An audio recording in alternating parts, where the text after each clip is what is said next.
আজকে সংসদে যিনি সংসদ নেতা আছেন, আমাদের প্রধানমন্ত্রী, যারা সরকার দলের মন্ত্রীরা আছেন, সদস্য আছেন, এবং আমরা যারা বিরোধী দলের পক্ষ থেকে আজকে এই মুলতবি প্রস্তাবের জন্য আমরা দাঁড়িয়েছি, সকলের কাছে বিনীত কণ্ঠে কয়েকটি কথা আমি বলতে চাই। আমরা কোন প্রেক্ষাপটের মধ্য দিয়ে আজকের এই সংসদে এসেছি আমরা সকলেই সেটা জানি।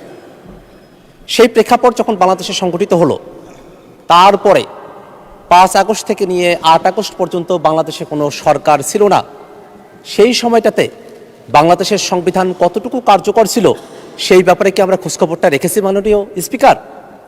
আমরা একটা জিনিস স্পষ্ট করে বলতে চাই, আমাদের এখানে বর্তমানে যিনি আইনমন্ত্রী আছেন, তিনি যে তখন অ্যাটর্নি জেনারেল হিসেবে নিয়োগ পেলেন, কোন সংবিধানের বদৌলতে তিনি অ্যাটর্নি জেনারেল হিসেবে নিয়োগ পেলেন, সে প্রশ্নটা কি আমরা ভুলে গিয়েছি মাননীয় স্পিকার? মাননীয় স্পিকার, যে অন্তর্বর্তীকালীন সরকার শপথ গ্রহণ করেছে, সে অন্তর্বর্তীকালীন সরকার বাংলাদেশের সংবিধানের কোথাও এর কোনো বর্ণনা নেই। যে সরকার, আগের সরকার, তারা যে পদত্যাগ করেছে, সেই পদত্যাগের ফর্মুলা কি? সংসদ যে ভেঙে দেওয়া হলো 6 তারিখে, সেই সংসদ ভেঙে দেওয়ার ফর্মুলাটা কি সংবিধানে বর্ণনা করা ছিল? তার কোনো কিছুই সেই সময়টাতে মাননীয় স্পিকার সংবিধান অনুযায়ী হয় নাই। কারণ সেই সময়টাতে 24-এর অভ্যুত্থানের মধ্য দিয়ে হাজারো মানুষের জীবনের মধ্য দিয়ে নতুন এক বাংলাদেশের প্রত্যয়ে জনগণের অভিপ্রায় ব্যক্ত হয়েছিল মাননীয় স্পিকার। এবং সেই সময়টাতেই যে অন্তর্বর্তীকালীন সরকার গঠিত হয়, তাদের হাতে একটা গুরুত্বপূর্ণ দায়িত্ব ছিল বাংলাদেশের এই রাষ্ট্র কাঠামোটাকে সংস্কার করা। বাংলাদেশের রাষ্ট্র কাঠামোকে সংস্কার করার যে প্রয়োজনীয়তা, আমরা এটা অতীতে দেখেছি। এই রাষ্ট্র কাঠামোকে বারংবার এটা ফেসিবাদের জাতাকলে সেটাকে পিষ্ট করা হয়েছিল। সেই লক্ষ্যে অন্তর্বর্তীকালীন সরকারের সময়টাতে ঐক্যমত্য কমিশন গঠিত হয় মাননীয় স্পিকার। সেই ঐক্যমত্য কমিশনে আমরা 30টির অধিক রাজনৈতিক দল এবং জোট, আমরা দিনের পর দিন, সপ্তাহের পর সপ্তাহ সেখানে আমরা আলোচনা করেছিলাম মাননীয় স্পিকার। সেই আলোচনার এক প্রান্তে গিয়ে যখন জুলাই সনদ বাস্তবায়নের প্রসঙ্গ আসে, সেটা নিয়ে আমরা কয়েক দফায় আলোচনা করেছি। সেই আলোচনায় আজকের স্বরাষ্ট্রমন্ত্রী সালাউদ্দিন সাহেব সেখানে উপস্থিত ছিলেন, জোনায়েদ সাকিব ভাই সেখানে উপস্থিত ছিলেন, সেখানে নুরুল হক নূর ভাই উপস্থিত ছিলেন, শাহাদাত হোসেন সেলিম সেখানে উপস্থিত ছিলেন। এতগুলো মানুষ সরকারি দলের বেঞ্চে তারা বসে আছেন, তারা ঐক্যমত্য কমিশনে উপস্থিত হয়েছিলেন। ঐক্যমত্য কমিশনে জুলাই সনদ বাস্তবায়নের ব্যাপারে সকলের মধ্যে আলোচনা হয়েছিল। সেই আলোচনার প্রসঙ্গ তারা সংসদে এসে কিভাবে ভুলে গেলেন, সেটা আমি তাদের কাছে জানতে চাই মাননীয় স্পিকার। মাননীয় স্পিকার, 5ই অক্টোবর আজকের স্বরাষ্ট্রমন্ত্রী সালাউদ্দিন আহমেদ সেই সময়টাতে তিনি বলেছিলেন, গণভোট, জনগণের তরফ থেকে যে রায় আসবে সেই রায় সংসদের প্রত্যেকজন সদস্যকে মানতে হবে। তিনি তার কথার উপরে এখন অটল কেন নাই, সেটা আমরা তাদের কাছ থেকে জানতে চাই মাননীয় স্পিকার।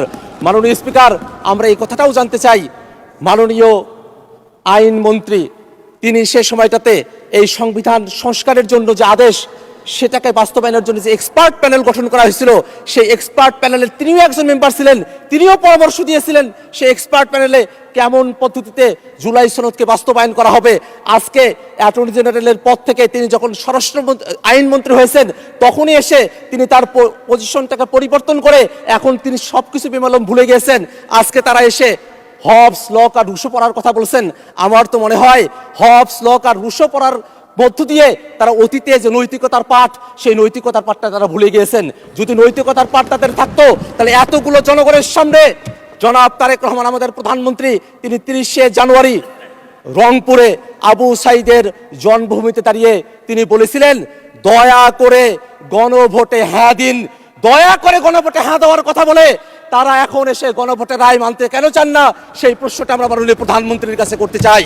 আমরা আরো স্পষ্ট করে আপনার মাধ্যমে জানতে চাই, যে আদেশ জারি করা হয়েছে সে আদেশটা নাকি আইন নয়, এমন ধরনের বক্তব্য এখানে উপস্থাপন করা হয়। অথচ বাংলাদেশ সংবিধানের 152 নম্বর আর্টিকেলের মধ্যে একটা আদেশও যে আইন হতে পারে, সেই ব্যাপারে সেখানে স্পষ্ট নির্দেশনা দেওয়া আছে। মাননীয় স্পিকার, তারা বলছেন আদেশ তো আইন নয়, অসাংবিধানিক। এটা ধৃষ্টতাপূর্ণ বক্তব্য। জনগণ যেখানে গণভোটের মধ্য দিয়ে এই আদেশের পক্ষে রায় দিয়েছে, সেখানে জনগণের রায়কে অসাংবিধানিক বলা এই সংসদকে কলঙ্কিত করে মাননীয় স্পিকার। আমরা স্পষ্ট করে আরেকটা জিনিস আপনাকে বলতে চাই মাননীয় স্পিকার, যে অধ্যাদেশ জারি করা হয়েছে, সে অধ্যাদেশের ব্যাপার নিয়ে একটা আলাপ এখানে উঠেছে, যে সে অধ্যাদেশটা কি এই সংসদে সেটাকে অ্যাপ্রুভ করা হবে কি হবে না। সেই অধ্যাদেশ এই সংসদে অ্যাপ্রুভ করা হোক আর না হোক, ফ্যাক্টাম ভ্যালেট অনুযায়ী, সেই অধ্যাদেশ অনুযায়ী যে গণভোট হয়েছে, সেই গণভোট যে বৈধ, সেই গণভোটকে অবৈধ বলার কোনো সুযোগ নেই মাননীয় স্পিকার। আমরা আর একটা কথা বলতে চাই মাননীয় স্পিকার, যে অধ্যাদেশের কথা আপনারা বলছেন, অধ্যাদেশগুলো এই সংসদ উত্থাপন করা হয়েছে, সেই অধ্যাদেশের মধ্যেই জুলাই সনদ বাস্তবায়নের যে আদেশ, সেই আদেশটাকে রেফার করা হয়েছে। আপনারা অধ্যাদেশটাকে এখানে রেফার করবেন, আবার অধ্যাদেশের মধ্যে যে আদেশের কথা বলা হয়েছে সেটাকে আপনারা বেমালুম চেপে যাবেন। এই ধরনের দ্বিচারিতা বাংলাদেশের সংসদে যদি আপনারা করেন, জনগণ আপনাদেরকে ছাড় দেবে না মাননীয় স্পিকার। মাননীয় স্পিকার, আর একটা কথা আমি বলতে চাই, যে আদেশের ব্যাপারটা নিয়ে বলা হয়, সেই আদেশ যেই 13 নভেম্বরে জারি করা হলো, সেই দিন সালাউদ্দিন সাহেব, তিনি আমাদের স্বরাষ্ট্রমন্ত্রী বর্তমানে, সেই দিন তিনি ব্যক্তিগতভাবে আদেশের ব্যাপারে তার আপত্তির কথা জানিয়েছিলেন। কিন্তু সেই দিন রাতের বেলা বিএনপির স্থায়ী কমিটির সদস্যরা মিটিং করে জনাব মির্জা ফখরুল ইসলাম আলমগীর তার নেতৃত্বে যে সংবাদ সম্মেলন করা হয়েছিল, সেই সংবাদ সম্মেলনে আদেশ জারির দিনে বিএনপি দলীয় সিদ্ধান্ত নিয়ে তৎকালে প্রধান উপদেষ্টাকে ধন্যবাদ জানিয়েছিল। সেটা কোন স্বার্থে সেদিন ধন্যবাদ জানিয়েছিল, আমরা সে বিষয়টা তাদের কাছ থেকে জানতে চাই মাননীয় স্পিকার। আমি আপনার কাছে আর একটা বিষয় একটু খোলাসা করে বলতে চাই, জুলাই সনদের মধ্যে দিয়ে আমরা কি চেয়েছি? আমরা চেয়েছি এমন একটা বাংলাদেশ, যেই বাংলাদেশে আগের মতো করে সরকারি সাংবিধানিক প্রতিষ্ঠানগুলোতে নিয়োগ হবে না। আপনারা যদি নতুন বাংলাদেশের কথা বলেন, আপনারা কি আবার আগের মতো করে নুরুল হুদার মতো একজনকে আপনারা কি নির্বাচন কমিশনার বানাতে চান, নাকি আপনারা সেই 2001 থেকে 6-এর মতো আপনাদের মতো করে সংবিধান সংশোধন করে KM হাসানের মতো একজনকে আপনারা যখন তত্ত্বাবধায়ক সরকারের প্রধান করতে চেয়েছিলেন, তারপরে 17টা বছর বাংলাদেশকে যে সাফার করতে হয়েছিল, সেই ইতিহাসগুলো যে আপনারা ভুলে গিয়েছেন, সেটা আমাদের কাছে বড়ই দুঃখ লাগে মাননীয় স্পিকার। আমরা একটা কথা বারংবার আপনাদের কাছে বলি, 90-এর পরে 3 জোটের রূপরেখা আপনারা সহজে মানতে চান নাই, কিন্তু জনগণ যখন রাজপথে নেমে এসেছিল, আপনারা কিন্তু তখন মানতে বাধ্য হয়েছিলেন।